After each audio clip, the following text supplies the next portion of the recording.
Savais-tu que le président ukrainien Volodymyr Zelensky est un véritable démocrate par rapport au président russe Vladimir Poutine? Zappe pas tout de suite, c'était ironique.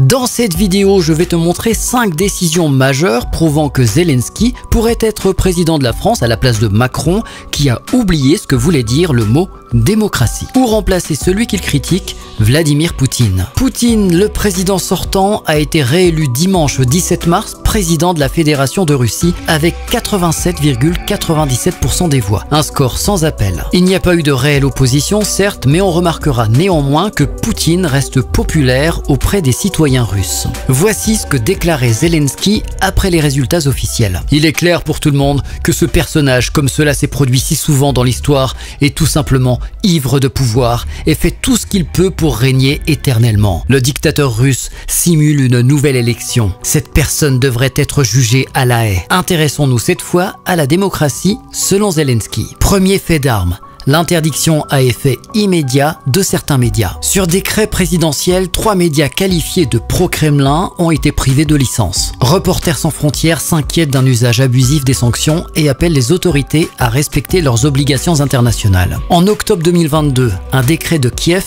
entérine l'impossibilité de négocier avec Poutine. En effet, il est impossible de négocier avec Poutine, mais il est possible de le faire avec la Russie. Or, Vladimir Poutine est de nouveau président. Mars 2022, l'Ukraine interdit 11 partis politiques d'opposition accusés d'être pro-russes. Novembre 2023, Volodymyr Zelensky ferme la porte à de potentielles élections en Ukraine. Bye bye les législatives et pas de présidentielle. C'est ça la démocratie. Mars 2023, en Ukraine, une loi réformant les médias fait controverse. Entre autres mesures, la réforme étend les pouvoirs du régulateur, le Conseil national de la radiodiffusion et de la télévision, à qui échoit la responsabilité de réglementer la presse écrite et en ligne, ainsi qu'à la télévision, la radio et les plateformes telles que YouTube ou les réseaux sociaux. Elle lui confère ainsi le droit d'infliger des amendes aux médias, de révoquer leur licence et de bloquer temporairement certaines publications sans attendre une décision de justice. Et un dernier pour la route, le légendaire régime Azov est de retour sur les fronts ukrainiens. Et pour les gens qui ne le savent pas, ce qui est intéressant, c'est cette partie de l'article. Considéré comme une unité paramilitaire d'ultranationalistes d'extrême droite, le régiment Azov